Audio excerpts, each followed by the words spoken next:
So basically आज का जो लेक्चर है, बेसिकली हमको सिमुलेशन को कैसे डील करना चाहिए इसके बारे में आज हम लोग सीखने वाले हैं। सो देखिए, सिमुलेशन को अगर आपको सही तरीके से हैंडल करना है, सिमुलेशन विल डिसाइड कि आप सीपीए बनेंगे कि नहीं बनेंगे। मैं आपको बोल रहा हूँ एमसीक्यू तो आप लोगों ने बहुत अच्छा परफॉर्मेंस दिया है। आज हम लोग चेक करेंगे कि how you gonna perform in simulation. So मेरी होप सो मेरी वॉइस इज़ प्रॉपरली ऑडिबल। मैं 2-3 मिनट वेट कर लेता हूँ बाकी स्टूडेंट्स का, क्योंकि आशीष तो आएगा नहीं आज, राकेश भी मुश्किल है, राजेश का भी पता नहीं है, हरून नहीं आया अभी। हरून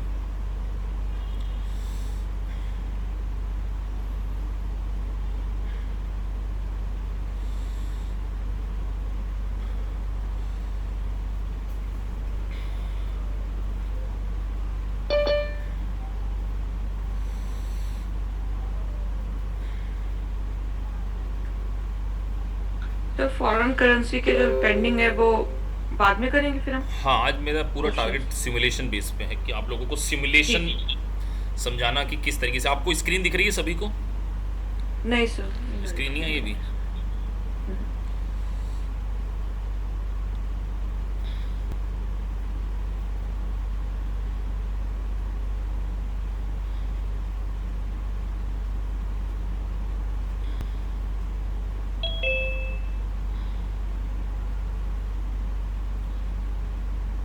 अभी नाउ? हेलो। हाँ जी सर, अब आ रही है। हाँ जी सर, आ रही है। चलिए, तो आज हमने सिमुलेशन स्टार्ट करना है। तो आप सभी लोग वहाँ से म्यूट कर देना बस, ताकि मेरी आवाज़ आए, और अगर मैं कुछ क्वेश्चन आपसे पूछूं। और कृष्ण भी आएंगे।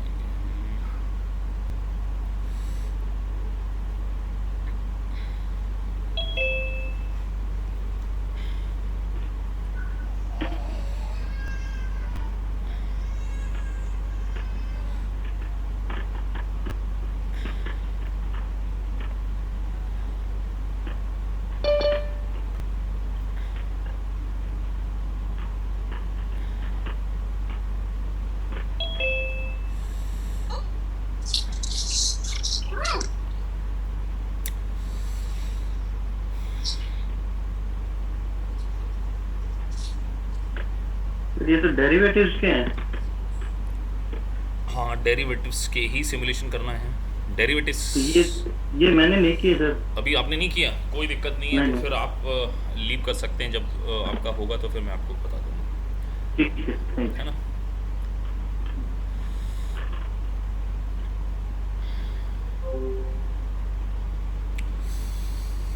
चलिए, तो सिमुलेशन अगर हमें सॉल्व करना है, तो सिमुलेशन को पहली बात तो आप ये ध्यान रखें कि it is not an a multiple choice question. ये एक प्रकार की केस स्टडी होगी। लॉन्ग केस स्टडीज होती हैं जिसको आपको सॉल्व करना है। और आप सिमुलेशन तभी कर पाएंगे जब आप क्वेश्चन को बहुत अच्छे तरीके से क्या करेंगे, रीड करेंगे। बहुत ही बढ़िया तरीके से आपको रीड करना पड़ेगा, तब आप जाके सिमुलेशन को बहुत अच्छे से समझ पाएंगे। और दूसरा, सिमुलेशन को बार बार रीसेट कर सकते हैं। गलत आपने आंसर दे दिया, जब तक आप फाइनल एग्जाम में भी, जब आपको सिमुलेशन, जब तक आप फाइनल आंसर पे नहीं पहुंच जाते, आप अपना आंसर को क्या कर सकते हैं, चेक चेंज कर सकते हैं। तो देखिए, जैसा कि हम लोग पढ़ते आ रहे हैं, लाइन बाय लाइन सारी चीज़ें हमने पढ़ी, अंडरस्टैंड भी करी, और हमने almost multiple choice question, I guess derivatives के तो मल्टीपल चॉइस क्वेश्चन हमने पूरे कर लिए थे, एलिजिबल हो गए थे। एमसीक्यूज इसके तो सारे इस चैप्टर के, आई थिंक सर हो गए। है ना। डेरिवेटिव्स के तो एमसीक्यूज हमने सारे कर लिए। तो आज का डे हमारा सिमुलेशन है। तो देखिए, सिमुलेशन असली टेस्ट आपका है, क्योंकि सिमुलेशन बड़े तगड़े क्वेश्चंस होते हैं। एक लॉन्ग क्वेश्चन है जिसमें आपको बहुत सारी चीज़ें यहाँ पर पूछी जाएंगी। तो पहले मैं जब स्टार्ट करता हूँ तो थोड़े से लिटिल बिट ईजी क्वेश्चन से स्टार्ट कर लेता हूँ, जो मुझे लगता है कि आप लोगों को थोड़ा सा आसान होगा।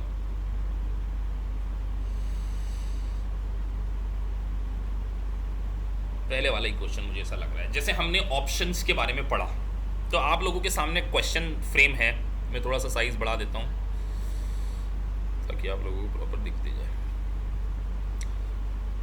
सो हम लोग क्वेश्चन को पढ़ते हैं और फिर इसके आंसर देने की हम लोग कोशिश करेंगे कि किस तरीके से आपको आंसर इसके देना है। चलिए, एक बार आप लोग रीड कीजिए, फिर मैं आपको रीड करूंगा और आपको हेल्प करूंगा कि किस तरीके से हमें सिमुलेशन को सॉल्व करना। मीनवाइल आप लोग रीड कीजिए इसको।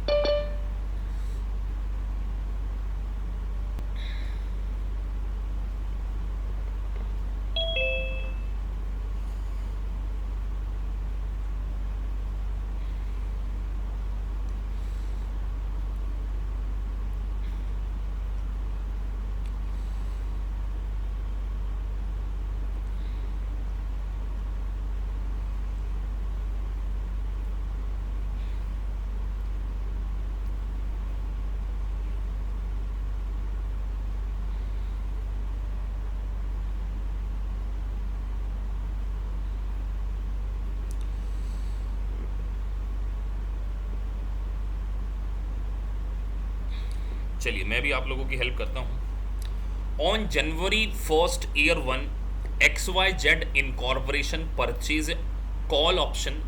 तो आप क्वेश्चन में हमें एक दिमाग में चीज़ आ जाना चाहिए, सर पूरा क्वेश्चन कहीं ना कहीं कॉल ऑप्शन के रिस्पेक्ट में बात कर रहा है कि ये पूरा जो क्वेश्चन है स्टार्टअप से कॉल ऑप्शन लग रहा है। और कॉल ऑप्शन में दो चीज़ें होती हैं एज यूजुअल जो हम डिस्कस कर चुके हैं। दो पार्टी के पॉइंट ऑफ व्यू से डिस्कस करते हैं। कौन कौन सी दो पार्टी होती हैं कीर्ति? कॉल ऑप्शन को हमको किसके प्रोस्पेक्टिव से डिस्कस करना है? सर कॉल ऑप्शन मतलब परचेज ऑप्शन है ये। हाँ परचेस ऑप्शन है, लेकिन हमेशा ऑप्शन के क्वेश्चन में दो पार्टीज हो सकती हैं। Holder and writer. होल्डर या तो Holder होल्डर के हो साथ। सकता है या राइटर हो सकता है। अभी क्वेश्चन में हमको लिखा है XYZ इनकॉर्पोरेशन परचेज्ड। बस परचेज्ड कॉल ऑप्शन देखकर अपने दिमाग में एक चीज आ जाना चाहिए कि ये जो ऑप्शन है किसके प्रोस्पेक्टिव से बात कर रहा है, होल्डर की राइटर? होल्डर के पॉइंट ऑफ व्यू से बात हो रही है। तो सब जब कभी भी आप डेरिवेटिव्स में अगर स्पेसिफिकली कॉल ऑप्शन में बात करेंगे तो आपको हमेशा ये ध्यान रखना है कि होल्डर है या राइटर है। पहला काम, on the stock of ABC that gives on the stock of ABC that gives XYZ right to purchase 1000 share of ABC company stock at 50 rupees per share. What is this 50? 50 क्या है? What do you think? क्योंकि आपको question को पहले understand this is what, ये 50 रुपए पर Sir, क्या है? ऑप्शन ये हमारी Sir, स्ट्राइक ये प्राइस है। notional- दिस इज नहीं नोशनल, दिस इज हमारी strike price. Underline underline price. Underline Underlying price है। कह सकते हैं इसको, underline Under- price, strike price जी। कह सकते हैं। Any time in the next 60 days, अगले 60 दिन के अंदर हम लोग क्या करने वाले हैं, कुछ शेयर परचेज कर सकते हैं। कौन सी कंपनी के? ABC कंपनी के 1000 शेयर हम लोग क्या कर सकते हैं, परचेज कर सकते हैं इन the next 60 days. XYZ paid premium, ये हमारी प्रीमियम है। XYZ ने कोई शेयर खरीदे हैं कॉल ऑप्शन, तो आपने उसकी प्रीमियम पे करी है, एंटर इनटू ऑप्शन। ये आपने 1 रुपये पर शेयर के ऊपर प्रीमियम पे करी है। उसके बाद क्वेश्चन बोल रहा है XYZ exercise the option on February 6th year 1 when the ABC stock is selling 60 rupees per share। मतलब कि आप यहाँ पर अगर पूरे क्वेश्चन में समझें तो आपने जो एक्सरसाइज प्राइस कह लें या इसको हम लोग स्ट्राइक प्राइस कह लें, ये सारी चीज़ें मैंने आपको बताई हुई है। स्ट्राइक प्राइस हमारी क्वेश्चन में कितनी है? 50 रुपये पर डॉलर। एक शेयर हम 50 रुपये में खरीद सकते हैं। नंबर ऑफ शेयर कितने के बारे में बात हो रही है? 1000। नंबर ऑफ शेयर, क्योंकि क्वेश्चन को समझना बहुत जरूरी है। अभी आप पहली बार कर रहे हैं इसलिए बिल्कुल। मैच्योरिटी डेट हमारी February 6 है। When the ABC stock selling 60 rupees per share. ये मैच्योरिटी डेट पर, तो आप भी ऐसे शॉर्ट में अगर लिखेंगे मैच्योरिटी डेट पर प्राइस हो गई 60। What is this? इसको मैं क्या बोल सकता हूँ? Sir settlement price. CMP बोल सकता हूँ। आपको याद है मैंने CMP बताया था, यस जी sir. Current market. Market price. तो this is my current market price. Enter the appropriate amount into associate cells. तो आपके नीचे सेल्स हैं। अब इसके अंदर जो भी क्वेश्चन आपसे पूछा जा रहा है उसके रिस्पेक्ट में आपको आंसर देना है, और आंसर में भी आपको ऑप्शन मिलेगा कि क्या देना है क्या नहीं देना है। ये आपको ऑप्शन है, आपको अगर गलत लगता है सही लगता है वो अपने को चूज करना है। तो अभी हम इसके बारे में बात करेंगे। तो अभी हमारे क्वेश्चन में दिमाग में एक चीज आ गई कि एक तो हम कॉल ऑप्शन कर रहे हैं, कॉल ऑप्शन है, तो कॉल ऑप्शन तो हम तभी एक्सरसाइज करते हैं जब प्राइस क्या होती है, अगर हमारी CMP is greater will then increase. EP होती तभी हम एक्सरसाइज Exercise करते हैं, price. यही रूल है। और Exercise प्रीमियम हमने पे करी होगी, प्रीमियम हमने पे करी होगी, और एक हमको नेट सेटलमेंट, नेट सेटलमेंट कैसे निकलता है? नेट सेटलमेंट मतलब जो हमको profit minus premium, this is called our settlement amount, है कि नहीं? ये याद है ना आप लोगों को? अगर current market price exercise price से ज़्यादा तो हम सेटलमेंट कर देते हैं, और सेटलमेंट क्या होता है? CMP और EP का जो डिफरेंस है वो प्रॉफिट होता है, प्रॉफिट में से प्रीमियम माइनस कर दें, दैट इज कॉल्ड, हमको नेट प्रॉफिट, नेट पे ऑफ भी बोल सकते हैं उसको, नेट पे ऑफ, ये हमारा नेट पे ऑफ होता है। अब हमको हर चीज माइन्यूटली सोचनी पड़ेगी यहाँ पर। Enter the appropriate amount into associated sales. अब आपके सामने 5 ऑप्शन दिए गए हैं, एक तरीके से 5 मल्टीपल चॉइस क्वेश्चन है आपके पास। 5 ये मल्टीपल चॉइस क्वेश्चन है पार्ट ए में, तो 2 पार्ट्स में बना हुआ है। What is underline, what is the notional amount, what is the initial net investment and what is the settlement amount. अब आपके सामने क्वेश्चन में है। उसके बाद सेकंड पार्ट बोलता है which of the following are possible settlement option when the option is exercise on the 6th February year 1। Second part आपसे बात करता है कि आपके पास क्या क्या सेटलमेंट ऑप्शन हैं अगर आप 6th February को अपने ऑप्शन को सेटल डाउन करते हैं, तो what option you have available year 1 February 6।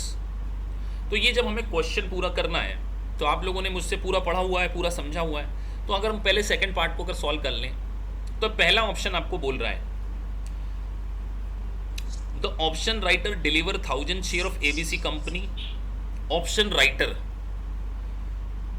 Deliver 1000 share of ABC company to stock to XYZ and receive 50,000। True और फॉल्स?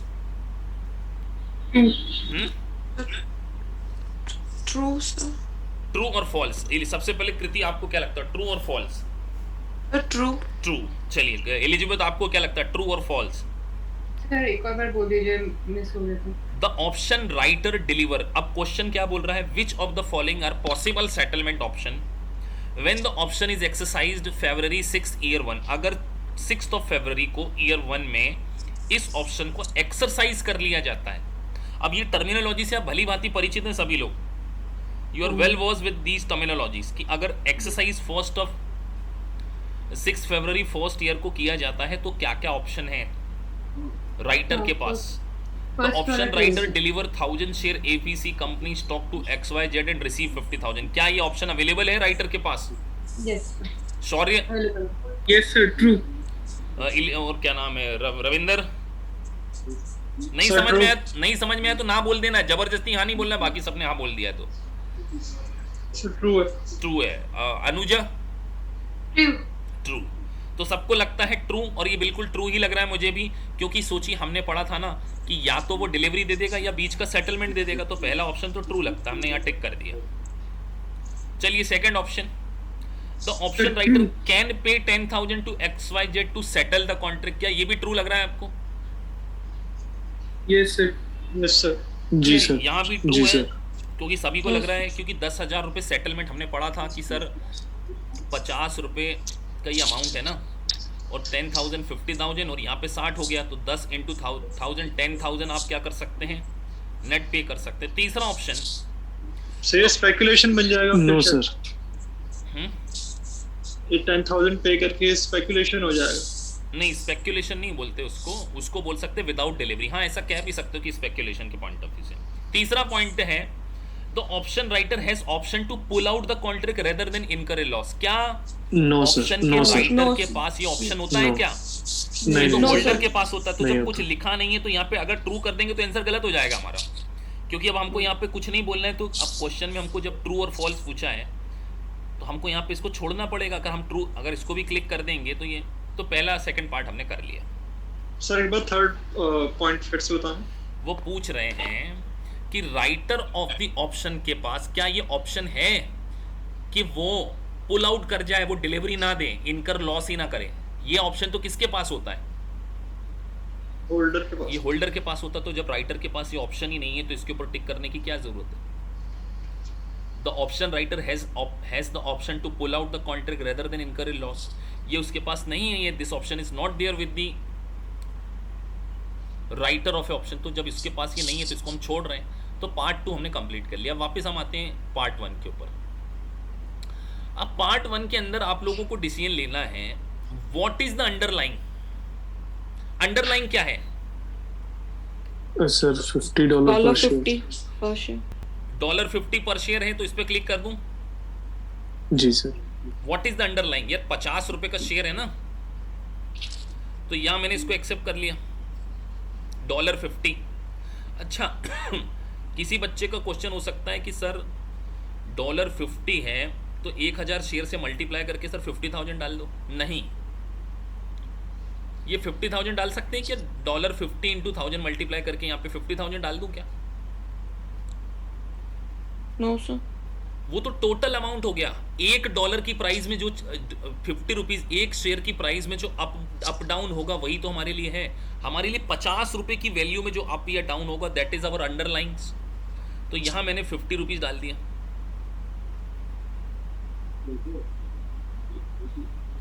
अब what is the notional amount? किस नोशनल अमाउंट के साथ हम डील करने वाले हैं? तो हमारे पास फिर ऑप्शन है।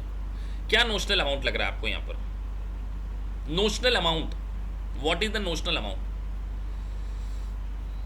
Sir 1000 shares of ABC company. 1000 share of ABC company. पक्का? Yes. Yes sir. Yes sir.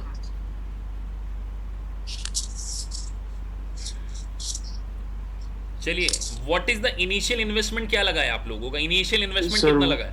$1,000. Sir हमने $1 per प्रीमियम पे share करी ना, is- प्रीमियम पे करी होगी ₹1 1000 शेयर के ऊपर, तो $1000 का हम यहाँ पेमेंट कर देते हैं।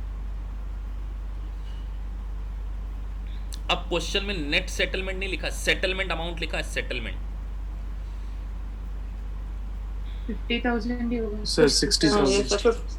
50,000 50 के 60। बताइए आपने 50,000. कॉन्ट्रैक्ट में प्राइस कितने पे फिक्स करी थी? $50. अरे 60 पे थोड़ी करी थी आपने। सर 60 पे तो वो एक्सरसाइज नहीं करेगा। वो तो एक्सरसाइज करेगा ना, वो तो आपको प्रॉफिट है, नेट सेटलमेंट है। आपको तो चीज 50,000 में ही मिलेगी। वो आप सामने वाले को डिलीवरी देके कितना पैसा, कितनी डिलीवरी दोगे बताओगे? उसको सेटलमेंट के लिए कितना अमाउंट पे करोगे? आप उससे 1000 शेयर खरीदना जी, चाहते हो तो कितना पैसा पे करोगे उसको? 50,000 पे करोगे, 60,000 पे करोगे? जी सर 50,000। 50,000 क्यों पे करोगे? क्योंकि 50 रुपीज में आपने डील कर ली थी। जो चेक करते हैं आप लोगों ने आंसर दिया, कितने क्वेश्चन आंसर सही। किसी को कोई कमी पेशी लग रही हो तो चेंज कर लेते हैं।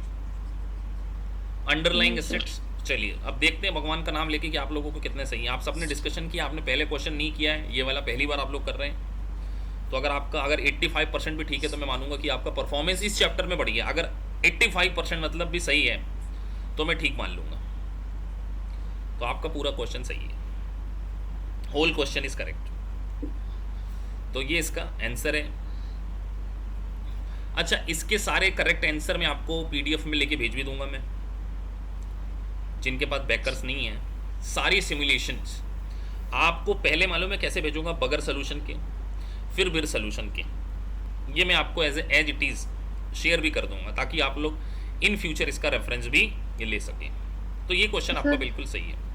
और सर एमसीक्यूज भी आप ऐसे करोगे? नहीं, एमसीक्यू तो क्या बोलते, मैंने आपको 500 एमसीक्यूज भेजे हुए हैं और भेजने वाला हूँ मैं।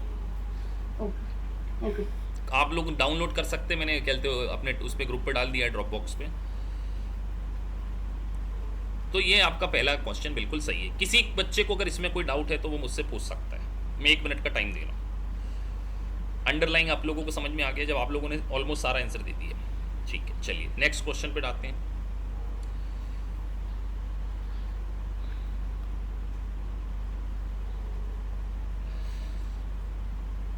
अब आपके सामने एक और चैलेंजिंग क्वेश्चन है, इसको थोड़ा सा चैलेंजिंग मानूंगा मैं।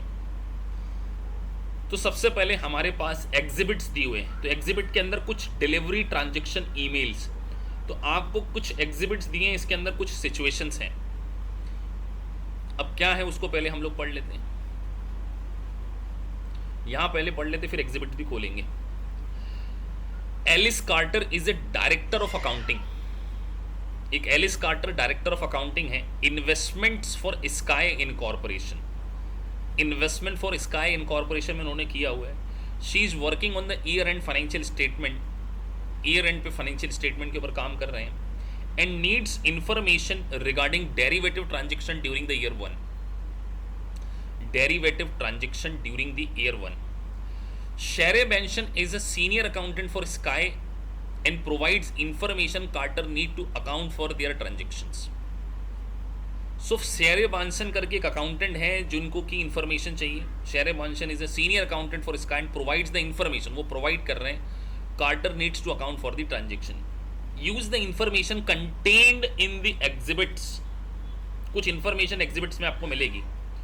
To fill out the table below, select the hedging designation from the option list, provides and enter the appropriate amount in the other 2 columns। तो अब हमें यहाँ से तो देख के कुछ पता नहीं चला, यहाँ से पता सिर्फ इसकी जो पूरी इन्फॉर्मेशन है वो कहीं ना कहीं इधर मिलने वाली। तो हम इसको ओपन कर लेते हैं इस ईमेल को। देखो प्रैक्टिकल लाइफ में भी तो आपके पास ईमेल ही आएगा। जब आप जॉब करोगे किसी कंपनी में तो आपको ऐसे ईमेल आएंगे। अब किसी ने आपसे क्वेश्चन पूछा, उन्होंने थर्सडे 16 जनवरी ईयर 29.48 पे एक ईमेल आया है, Benson Sherry, derivative transaction for your records to Carly Ellis, Director Accounting Investment Sky Incorporation. Ellis, I wanted to make you aware of the 3 derivative transactions from the last year. 3 derivatives transactions हुए हैं। पहले के बारे में बात करते हैं। The first one क्या बोल रहा है उसको समझना है हमें। अभी हमारा पूरा फोकस केवल फर्स्ट वन के ऊपर आंसर देने पर होगा, फर्स्ट वन के ऊपर। The first one is a fixed pay received floating interest rate swap transaction. We enter into December 1st of the last year. In this transaction, we have logged in our payment at a fixed rate interest in exchange for receiving the payments. तो question पहली line में क्या बोल रहा है कि हमने December 1 last year एक इंटरेस्ट रेट स्वैप ट्रांजेक्शन किया है। In this transaction, we have logged in our payment at a fixed rate. हमने एक स्वैप कॉन्ट्रैक्ट किया जिसमें कि हम फिक्स रेट से पेमेंट करने वाले हैं। In exchange for receiving the payment that will fluctuate based on the markets in the market rates, जो कि मार्केट रेट के अकॉर्डिंग फ्लक्चुएट होने वाला है।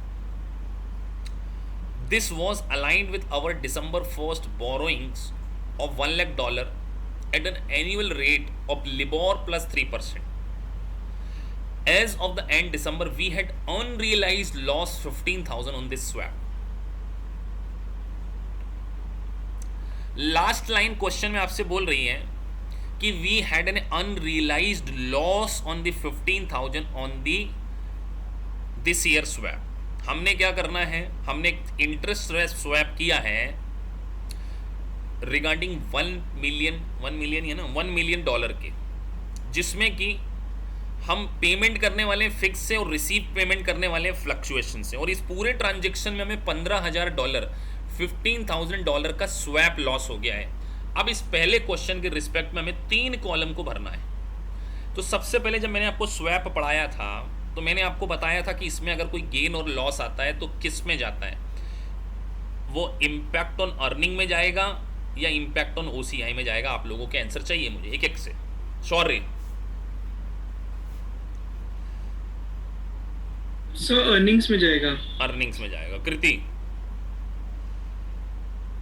सर अर्निंग्स में जाना चाहिए सर। अर्निंग में। Elizabeth yes sir, net earnings में। हैं?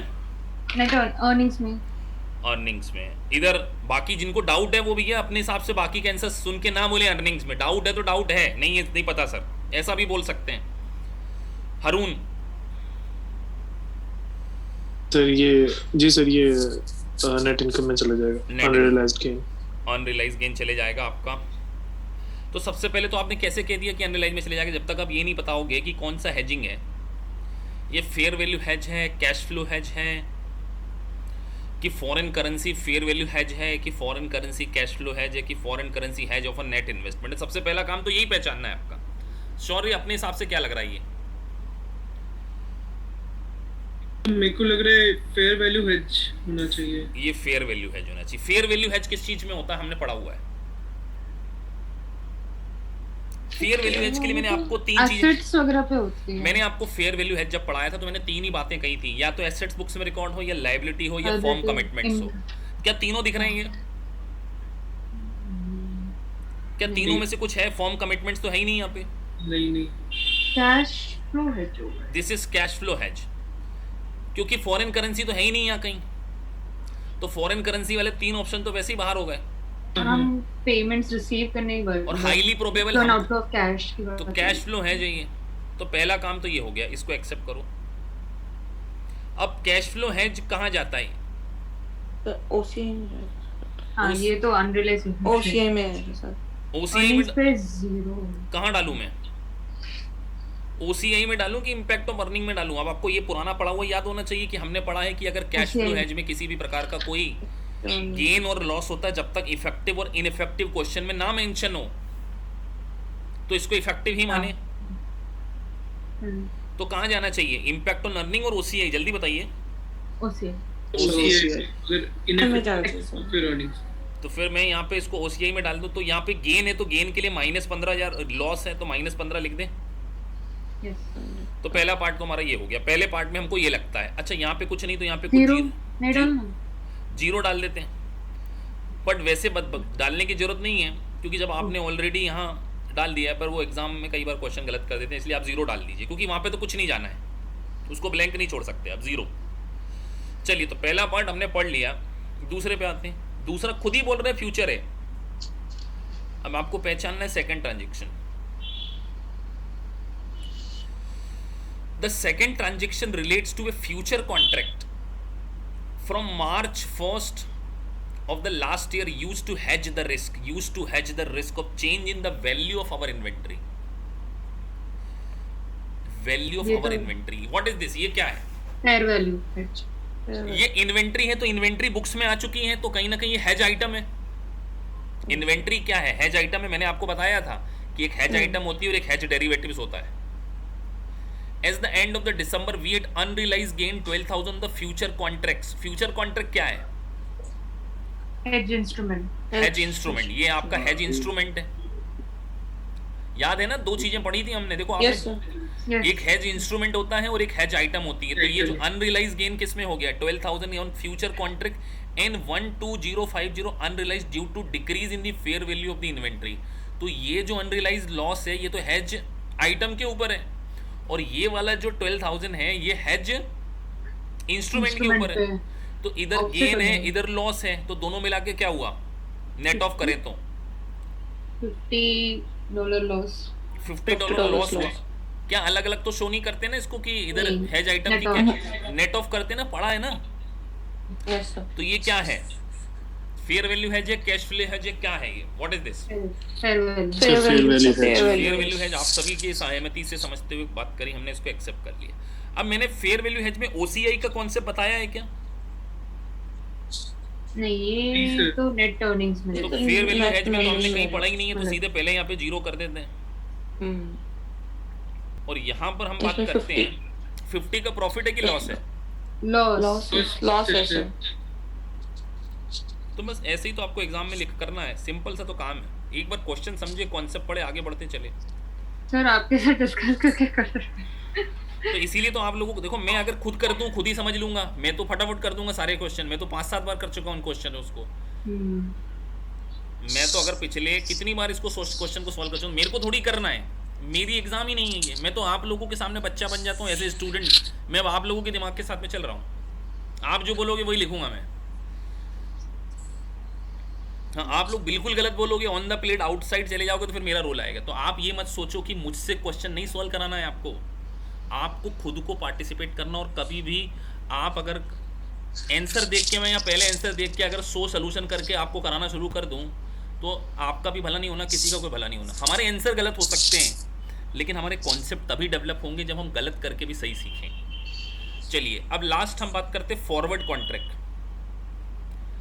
Finally, as December 31st, we had an unrealized gain on the forward contract. अब देखो, क्वेश्चन को पार्ट्स में पढ़ना आना चाहिए। क्या बोल रहे हैं? Unrealised gain on the forward contract. ठीक है सर, एक अनरियलाइज्ड गेन हो गया 1 लाख रुपए का।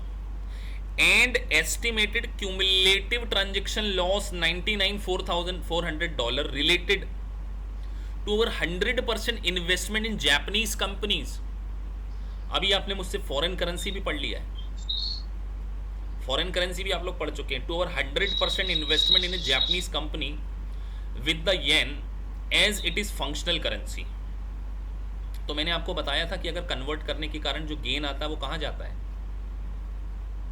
ट्रांसलेशन है तो सर ये अगर आप घर सर पे, ये तो नेट इनकम में जाएगा ना ट्रांसलेशन. नेट इनकम में अगर आपने Translation. वीडियो लेक्चर मेरा लास्ट वाला जो मैंने रिकॉर्डिंग करके भेजा है, जिनने क्लास अटेंड नहीं करी उन्होंने अगर वीडियो लेक्चर भी देख लिया होगा तो आपको समझ में आ जाना चाहिए. We purchase the company had enter into correctly on the July 1st to hedge against decrease in the value of our investment. तो पहले क्या ये कोई बुक्स में ऑलरेडी असेट्स और असेट्स है क्या? ये तो इन्वेस्टमेंट है ऑलरेडी. नहीं, क्वेश्चन बोल रहे हैं तो या तो सीधे आपको ये तो डालना ही नहीं है, ये तो सीधे आपको क्वेश्चन इन्वेस्टमेंट है फॉरेन ऑपरेशंस में. हमने फॉरेन कंपनी में शेयर्स खरीद रखे हैं तो ये तो सीधे ऑन द स्पॉट हमारा आंसर आ गया. अब हमें एक जगह गेन हुआ, एक जगह लॉस हुआ है ना, ऐसे ही हुआ है ना. तो जी नेट ऑफ गेन कितना हो गया? 600 है. तो 600 को OCI में डालें कि इधर डालें? तो Earnings में ना ट्रांसलेशन सर ये एक OCI में नहीं जाएगा, एक OCI में हाँ, सर. जाएगा और एक अरुण का कहना है सर एक OCI में डालें और एक ऐसा उसमें डालें. ऐसा कहीं पढ़ा है हमने? सर एक अनरियलाइज्ड है और एक जो हाँ. ट्रांसलेशन नेट इनकम में आ जाएगा और OCI में. ऐसा करते हैं, आप लोगों को ये सोचना है यस सभी यस के. सर, क्योंकि फॉरवर्ड कॉन्ट्रैक्ट तो डेरिवेटिव्स हुआ तो sir unrealised gain. Unrealise gain है तो अनरियलाइज गेन है. आपका कहना है कि वो भी तो ट्रांसलेशन ही गेन है, तो नेट ऑफ ही होगा. कहाँ डालना है? OCI में डालना है कि किधर डालना है? तो इफेक्टिव इनइफेक्टिव वाली बात हुई. जल्दी बोलो, आप लोग डिसीजन लेते, कोई एग्जाम में डिसीजन तो लोगे ना कोई ना कोई. सर ट्रांसलेशन लॉस तो अर्निंग में जाना चाहिए सर. तो 600 रुपये यहाँ डाल देते हैं. अनरियलाइज्ड 600 क्यों सर? 19 सर OCI में डालेंगे क्योंकि ये क्यूमुलेटिव ट्रांसलेशन हाँ OCI में जाएगा वो. हाँ OCI में आएगा क्यूमुलेटिव. हाँ जी फॉर इफेक्टिव पोर्शन Net और reset. इनइफेक्टिव होता है तो वो अर्निंग्स में जाएगा. जी. चलो तो यहाँ पे डाल देते हैं. नहीं हाँ OCI में सर. पक्का OCI. श्योर कर दें, डन कर दें. अगेन आपका 85% जी. क्वेश्चन अगर ठीक है तो नीचे देख लेते, और कुछ पार्ट तो नहीं है. अगर आप लोग पढ़ोगे तो ही क्वेश्चन बनेगा. अगर आपने पढ़े के बगैर फिर आप अगर बैठ जाओगे, मैंने आपको पहले ही टाइम दे दिया था, मैंने कल मैसेज भी डाल दिया था कि आपको मैं डेरिवेटिव्स के क्वेश्चंस कराने वाला हूँ. तो मैं बार बार बोल रहा हूँ, जो लेक्चर होने के बाद आप जब कभी भी सिमुलेशन सॉल्व हो तो आप प्रॉपर पढ़कर बैठें, नहीं तो आप ऑडियंस के रूप में केवल और केवल शो को देख रहे हैं. मैं पहले बोल रहा हूँ, अगर आप इसमें पार्टिसिपेट नहीं करेंगे बच्चों, आप सीखेंगे नहीं, पढ़ना पड़ेगा आपको. और लास्ट क्वेश्चन आपका गलत. अच्छा यहाँ इसीलिए गलत हो गया क्योंकि हमने 0 नहीं लिखा, बाकी सब सही है हमारा. यहाँ इसको क्वेश्चन सही है, हमने 0 नहीं लिखा ना, यहाँ हम भूल गए थे, बाकी सही है वो. तो ध्यान रखिए आपको यहाँ 0 लिखना पड़ेगा, अदरवाइज आप खाली छोड़ देंगे तो पूरा क्वेश्चन गलत मान लिया जाता है. ठीक है. सर लास्ट वाला एक बार समझाएंगे सर? मतलब हमने क्यूमुलेटिव ट्रांसलेशन लॉस था. The risk faced by the company is that the value of investment in Japanese subsidiary will decrease and exchange rate change. Therefore, the forward contract is a foreign currency hedge of a net investment in foreign operation. Because the yen is a functional currency, the translation method is used to convert subsidiaries' financial statement from yen to dollar, and the cumulative loss is reported in the other comprehensive income. ये तो हमने पढ़ा है कि translation जो आता है वो उसी में आता है. The unrealized gain on the forward contract is also in unrealized gain, और unrealized तो कभी भी नहीं आ सकता आपका OCI में. हाँ अनरियलाइज्ड तो सर, हाँ सर वो और तो हमने पता पढ़ा है था. ट्रांसलेशन में, अगर आपको लेक्चर भी याद हो सभी को, तो जब दोनों ही उसमें जाना है, अगर एक इसमें आ रहा है एक इसमें आ रहा हो तो अलग अलग शो करते, बट जब दोनों ही एक में आ रहे हैं तो उसको नेट ऑफ करना कंपलसरी था.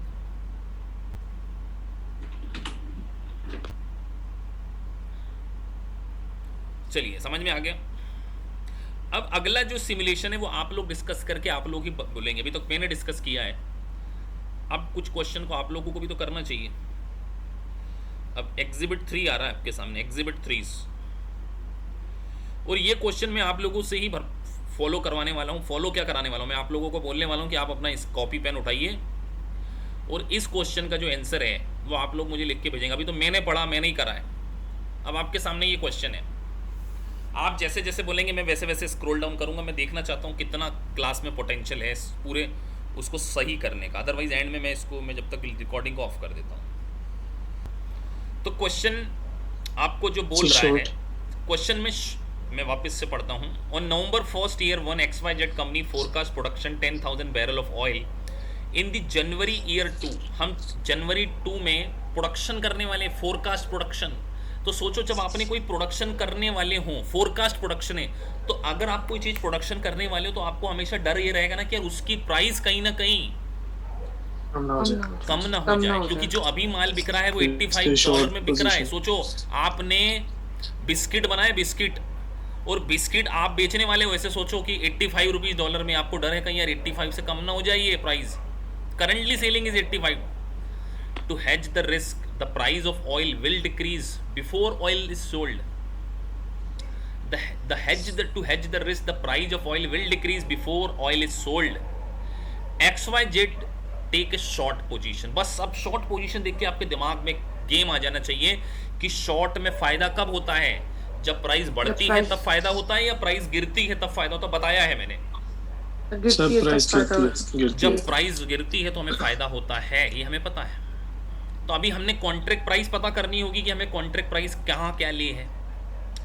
तो XYZ take a short position in the forward market. Forward market में हमने 10,000 बैरल ऑयल 85 पर barrel to settle in 31 January year 2। मतलब हमने हमारा कॉन्ट्रैक्ट आज ही सेट कर दिया कि हम क्या करने वाले हैं, 10,000 बैरल ऑयल को बेचने वाले हैं 85 रुपीज़ में अगले साल। ही हमने पहले ही फॉरवर्ड कॉन्ट्रैक्ट में बुक कर दिया। अब मार्केट में प्राइस अगर 85 से कम होगी तो ही हमको फायदा होगा, क्योंकि हम तो कितने में बेचने वाले हैं, 85 में बेचने वाले हैं। अगर 85 से बढ़ गई तो हमें नुकसान हो जाएगा। शॉर्ट में प्राइस गिरती है तो फायदा होता है, प्राइस बढ़ती है तो नुकसान होता है। और एक कंसेप्ट में था मार्क टू मार्केट। आपको जितने भी फॉरवर्ड कॉन्ट्रैक्ट है उसको मार्क टू मार्केट में लेकर आना पड़ेगा करंट पोजीशन पर। आपने कॉन्ट्रैक्ट इंटर किया नवंबर में और सेटल होगा जनवरी में, लेकिन उसके पहले आ जाएगी दिसंबर रिपोर्टिंग डेट, एंट्री, रिपोर्टिंग और settlement. The forward contract required net settlement question बोल रहा है rather than actual delivery of oil. अब तो हमको ये भी समझ में आ गया सर कि यहाँ पे एक्चुअल डिलीवरी देना ही नहीं है। The oil is sold on February 1st for $71 per barrel। तो $71 पर बैरल पे हम ऑयल को बेचने वाले हैं। XYZ classify the hedge as a cash flow hedge of the anticipated change in the cash flow from the forecast oil sales. Relevant forward contract price are as follows। आपने 1 नवंबर को जिस दिन पे प्राइस बुक करी थी वो 85 की थी, लेकिन बैलेंस शीट डेट पर, रिपोर्टिंग डेट पर 79 हो गई। तो सर 31 दिसंबर को क्या हुआ, फायदा हुआ कि नुकसान हुआ, बस ये बता दो पहले तो मुझे। फायदा हो गया, फायदा हुआ, गेन हुआ। कितने का फायदा हो गया?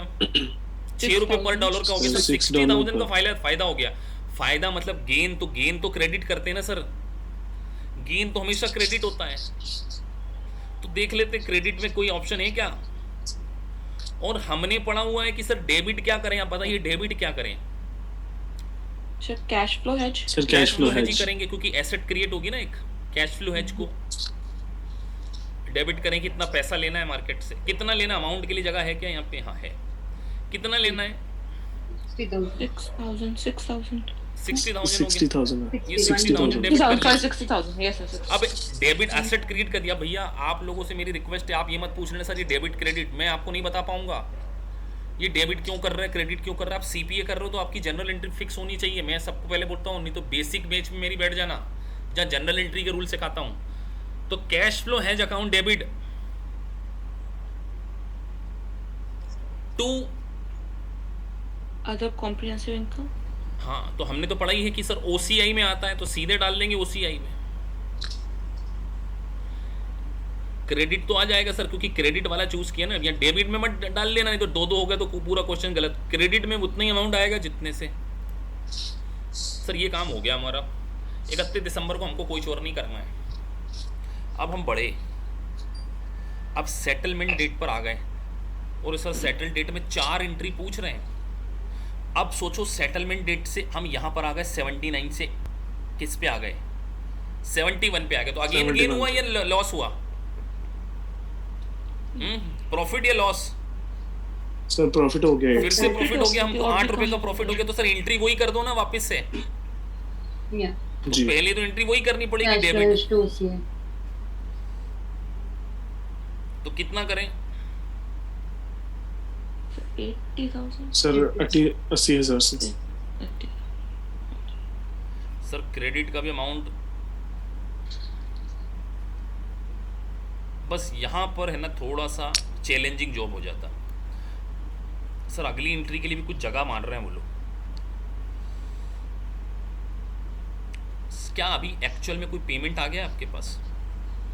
यस सेटलमेंट हो गई ना, अब सेटलमेंट हो गया तो सेटलमेंट होगा तो कैश आएगा कि नहीं आएगा? बिल्कुल आएगा। जो भी हमने कैश फ्लो हेज में डाला वो सारा आ जाएगा ना हमारे पास। जो भी पूरा हमने डाला। आप सोचो ना अगली एंट्री मैंने आपको सिखाई थी ना, कैश फ्लो हैज डेबिट कर दिया, एसेट क्रिएट हो गई ना आपके पास। कितने की एसेट क्रिएट हो गई?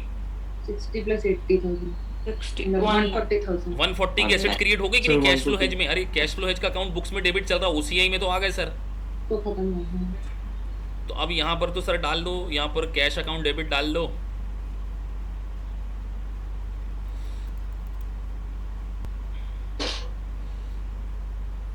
और यहाँ क्या डाल दे सर? कैश फ्लो हेज को क्रेडिट कर दो सर। सर ये क्रेडिट क्यों कर रहे हैं? अरे खत्म करना पड़ेगा ना, डेबिट से एसेट बना रखी है 1,40,000 से। सर ये खत्म हो गया। मतलब सर ईयर एंड पे तो ये पोजीशन हो गई, कोई दिक्कत नहीं है, समझ में आ गया सर। अब जब ये हो गया, अब जब एक्चुअली आए, अब अगली एंट्री। यहाँ तक अगर क्वेश्चन ने पूछा तो बड़ा आसान था, लेकिन उन्होंने February 2 में भी पूछ लिया और February 2 में इतने सारे दे दिए। तो आपके पास 2 ऑप्शन है कि February 2 पे शुरू हो जाओ।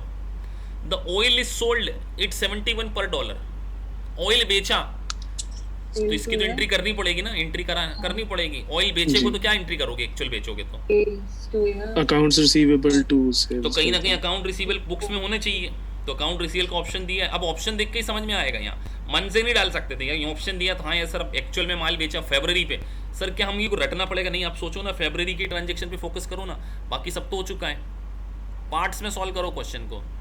Sir oil is sold on February 1, तो सर माल बेचा तो इतना सबको क्लिक होना चाहिए कि माल बेचा, तो सेल की एंट्री हो सकती है। तो सर अकाउंट रिसीवेबल डाल दो, कितने का? 71 × $10,000 कितना हो जाएगा ये? सर 7,10,000। सर क्लिक कर दो क्रेडिट में। क्रेडिट में सेल्स है सर, हाँ सर सेल्स भी दी बने।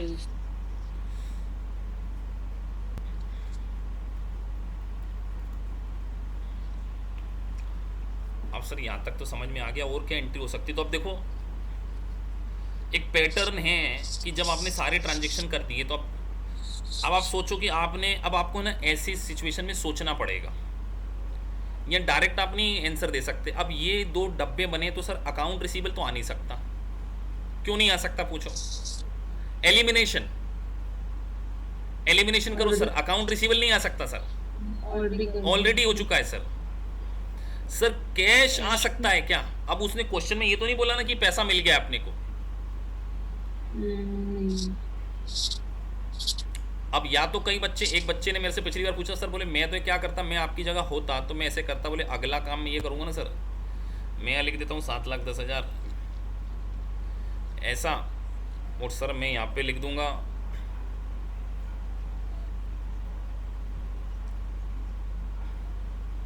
सर यहाँ मैं अकाउंट रिसीवेबल खत्म कर देता हूँ। तो फिर वो आप February 1 में कहाँ से एंट्री कर रहे हो? फिर आप कॉमन सेंस भी लगाओ। वो जब February 4 में आपसे एंट्री पूछ रहा है तो क्या फिर वो ये क्यों कराता आपसे? थोड़ा सा दिमाग लगाओ कि सर वो 4 फरवरी को कैश रिकमेंडेशन के 4 फरवरी को पेमेंट करता, तो फिर अकाउंट रिसीवेबल की क्रिएट करने की क्या जरूरत थी? इमीडिएटली पैसा मिला तो cash account debit to sales नहीं कर देते? थोड़ा सा लॉजिक में भी सोचो कि 4 फरवरी को एंट्री करना मतलब सर ये वाली एंट्री नहीं हो सकती। यार सोच, गेन होना चाहिए, गेन को क्लोज करना अभी चाहिए। हम इसको रीसेट करते हैं। मैं आपको एक आर्ट सिखा रहा हूँ, आर्ट कि सर अब लास्ट एंट्री जब कुछ पल्ले ना पड़े ना तो एलिमिनेशन पे आ जाओ। सर अकाउंट रिसीवेबल हो नहीं सकता, कैश हो नहीं सकता, कैश फ्लो हेज हो नहीं सकता, सेल्स रेवेन्यू हो नहीं सकता सर, इसको एलिमिनेट कर दिया, इसको एलिमिनेट कर दिया, इसको भी एलिमिनेट कर दिया, अदर कॉम्प्रिहेंसिव सब कुछ डाल चुके हैं, ये भी सब कुछ डाल, अब ये बच रहा है सर। हमें तो गेन हुआ था। एक सेकंड,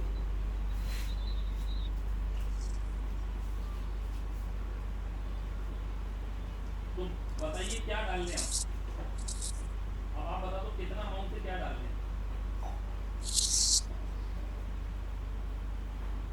कितने अमाउंट से क्या डाल दें?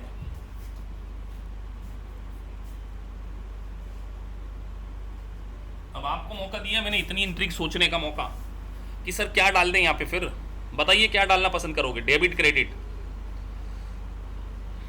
बताओ डेबिट में क्या करना पसंद करोगे?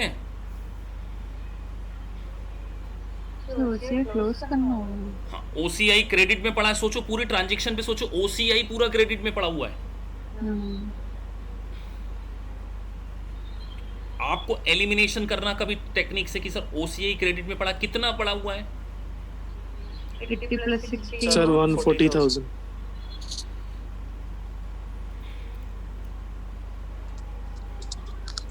सर क्रेडिट क्या हो सकता है फिर? सर अब तो बचा ही कुछ नहीं, ये भी खत्म हो गया, ये भी हो गया, ये भी डाल चुके हैं, गेन। तो सर, गेन gain ही आ डाल गया। सकते हैं बस।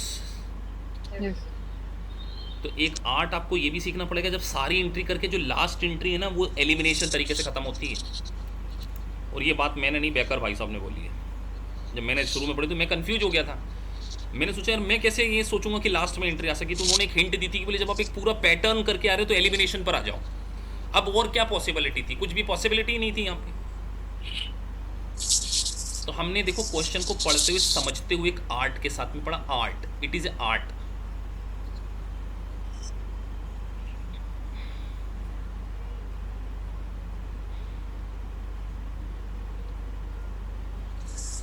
The whole question is correct.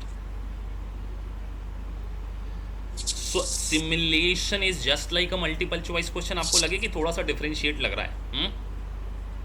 MCQ और इसमें क्या फर्क है? कोई ज्यादा फर्क है क्या? हैं? अगर मैं आप लोगों से पूछूं, आप लोगों के ओपिनियन जानना चाहूं, तो सर आपको एमसीक्यू और इसमें क्या फर्क दिखा? अरुण? सर कोई इतना खास फर्क नहीं है, लेकिन इसमें ना पूरा एक कॉन्सेप्ट एक ही जगह आ जाता है। अब एक दो तुक्का नहीं चला सकते। पहली बात आप लक से पास नहीं हो पूरा सकते। चैप्टर ही हो जाएगा। नहीं, एक चैप्टर भी, और आप तुक्केबाजी नहीं कर सकते कि गैस वर्क से पास हो जाओगे अगर आप ऐसा सोचते। ऑप्शन ज्यादा भी है। हाँ, दैट्स द करेक्ट। इसका मतलब सर यूएससीपीए वाले बहुत समझदार हैं।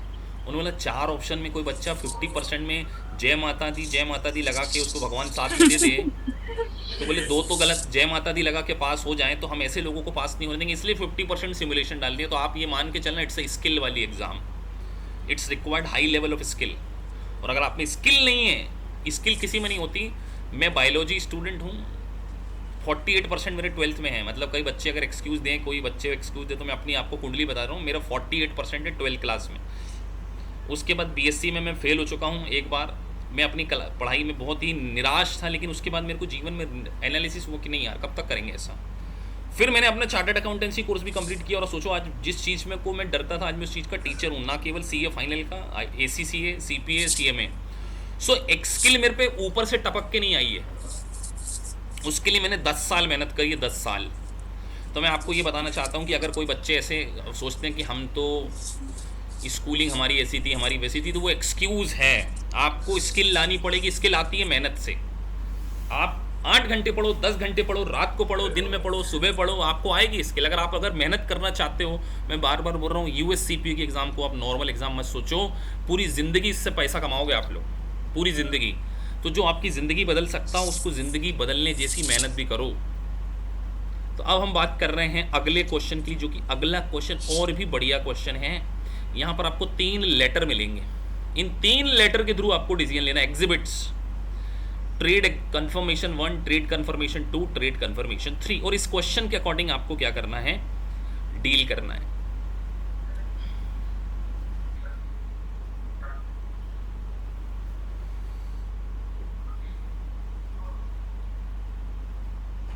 तो क्वेश्चन 2 क्या बोल रहा है?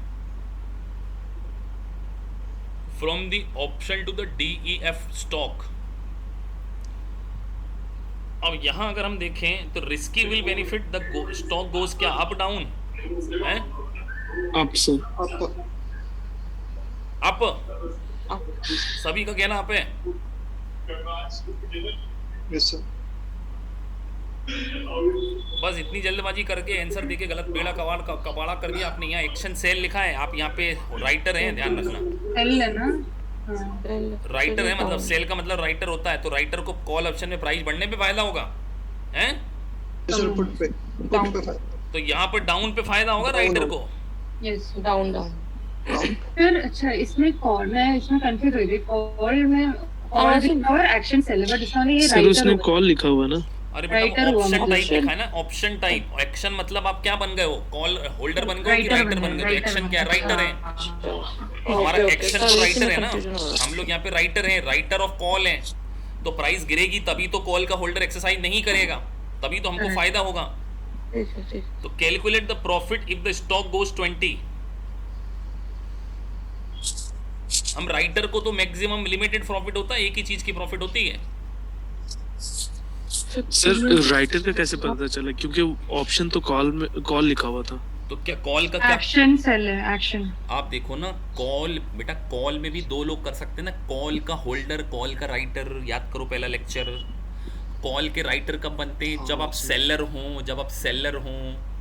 क्वेश्चन में लिखा है सेलर। जी ठीक है, जी ठीक है। तो कॉल के सेलर हैं तो सर राइटर को तो तभी फायदा होगा जब मार्केट गिरेगा तभी। अब बढ़ जाएगा तो कॉल का होल्डर एक्सरसाइज कर लेगा, तो यहाँ पे उसको फायदा नहीं होने वाला है, यहाँ तो उसको नुकसान हो जाने वाला है। तो दैट्स वाई आप यहाँ पे क्या करेंगे? डाउन में। तो यहाँ पर अगर हम बात करें सो कॉल के आपको अगर 20 रुपए हो गई तो क्या फायदा होगा? मार्केट बढ़ा है कि गिर गया है? बढ़ गया सर मार्केट। तो उससे हमको बढ़ गया। फायदा तो हो नहीं सकता, मार्केट बढ़ गया तो उसको फायदा हो जाएगा होल्ड। तो वो एक्सरसाइज प्रीमियम तो मिलेगा ना? प्रीमियम तो मिलेगा ना तो सर। नेट कुछ पे करना पड़ेगा, कुछ देना पड़ेगा। तो नेट ऑफ बताइए।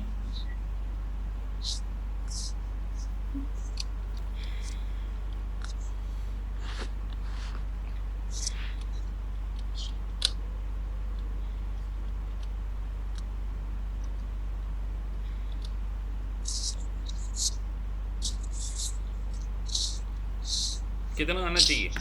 तो सिंपल है सर, 13 की स्ट्राइक प्राइस थी, प्राइस हो गई 20, तो 7 का नुकसान हो गया, 7 का नुकसान हो गया, लेकिन 2.5 का प्रीमियम मिल चुका था। तो 7 में से 2.5 गए तो कितना बचता है? 4.5 4.5 इंटू 3000 का 13,500 कितना? 13,500 सर। तो माइनस 13,500 ना। Yes sir. जी सर। अब आपने कैलकुलेशन सही किया है। तो यहाँ पे 10 हो गई तो वो एक्सरसाइज नहीं करेगा, तो मुझे तो प्रॉफिट हो जाएगा सीधे। कितने का? 7500 का सीधे प्रीमियम मेरा प्रॉफिट है।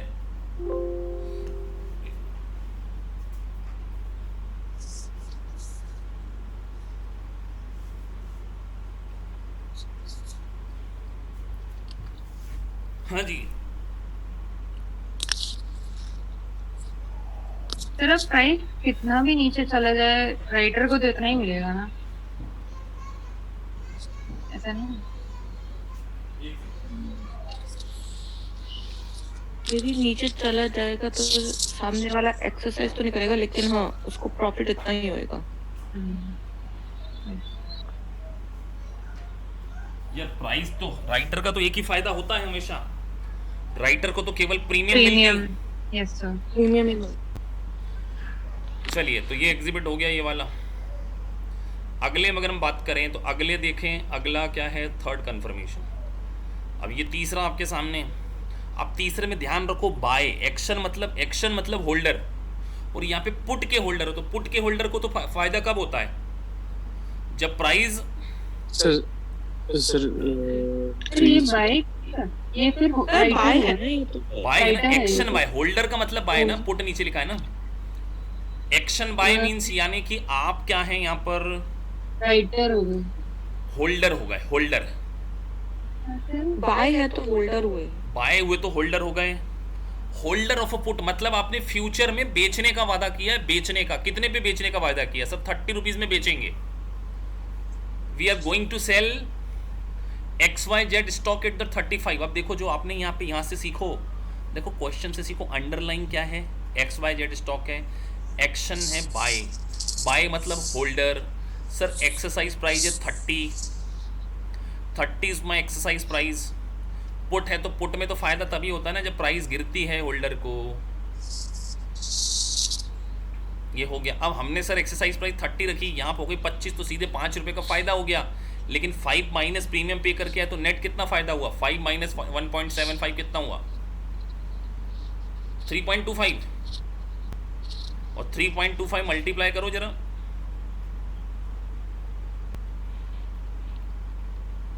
19,500। 3.25 मल्टीप्लाई कितना है? 6,000। 6,000।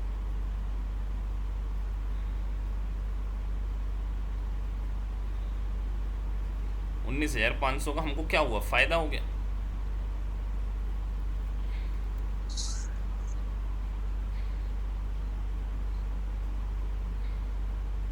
सर जो पिछला जो था ट्रेड कंफर्मेशन 2 था सर, उसमें हमने एक्शन सेल के हिसाब से सब कुछ किया था कि भी हम वो पुट कर रहे हैं वहाँ पर। कंफ्यूजन हो गया सर, बोलिए। सॉरी। यहाँ पर हम सेलर के कॉल हैं, सेल था तो सेलर है तो मतलब सर- राइटर हैं, तो हमको तो फायदा जब आएगा जब प्राइस गिरेगी, क्योंकि होल्डर को Yes, बढ़ने sir. पे फायदा होता है, हमको गिरने पे फायदा होगा ना। Yes sir. तो हमको गिरने पे तो हमने डाउन कर दिया। हाँ सर, ये तो ठीक है सर, ये समझ में आ गया सर। अब जो ट्रेड कंफर्मेशन 3 है सर, उसमें तो एक्शन बाय है ना सर? हाँ ना, तो एक्शन बाय Buy है तो है। हम होल्डर हैं, holder of Yes, put. sir. तो होल्डर ऑफ पुट को कब फायदा होता है? जब प्राइस हमने कितने सेट कर दिए यहाँ पे हमने प्राइस सेट कर दी 30, तो 30 से नीचे गिरेगी तभी फायदा होगा हमें, क्योंकि पुट है ना।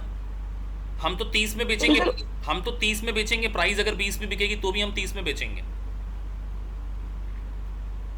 हमको तो फायदा जब ही होगा ना जब प्राइस 30 से नीचे, अगर 30 से ऊपर होगी तो हम तो 30 में ही बेच पाएंगे।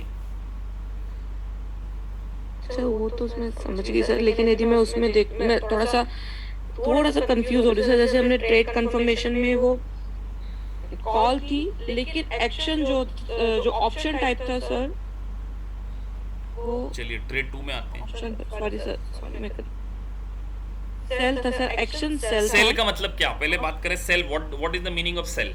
सेल मतलब राइटर। Yes sir. राइटर को कब फायदा होगा? जब होल्डर एक्सरसाइज नहीं करे तभी फायदा होता है ना। सर मैं यहाँ तो मुझे कंफर्म हो गया सर, लेकिन यदि एक्शन ऑप्शन टाइप कॉल है ना सर, यदि मैं ऑप्शन टाइप जैसे आप वहाँ पर पुट का कर रहे हैं तो मैं ये करूँ। हाँ, ऑप्शन टाइप कॉल है, सही तो बात है। तो मैं यहाँ पे होल्डर नहीं हूँ ना, मैं राइटर हूँ ना। प्राइस बढ़ेगी तो होल्डर को फायदा होगा ना, मुझे थोड़ी फायदा होगा। हाँ मेरे सर, ये तो समझ में आ गया सर। बस कर दें सही, सब कुछ सही लग रहा है? किसी को चेंज कराना है क्या कुछ?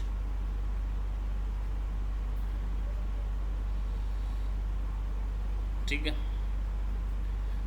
ये इसका आंसर है।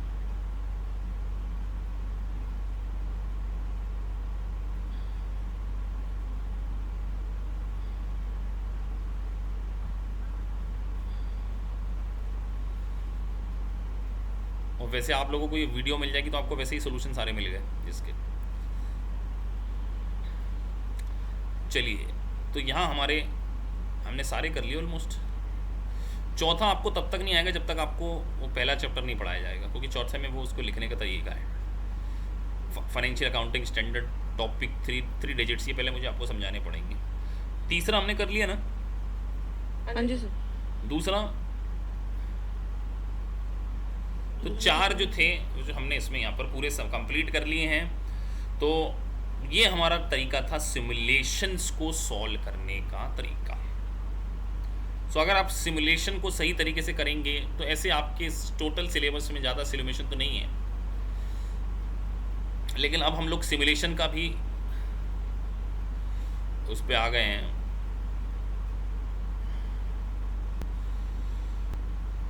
सो इस तरीके से हमें क्या करना है, सारे सिमुलेशंस को सॉल्व करना है।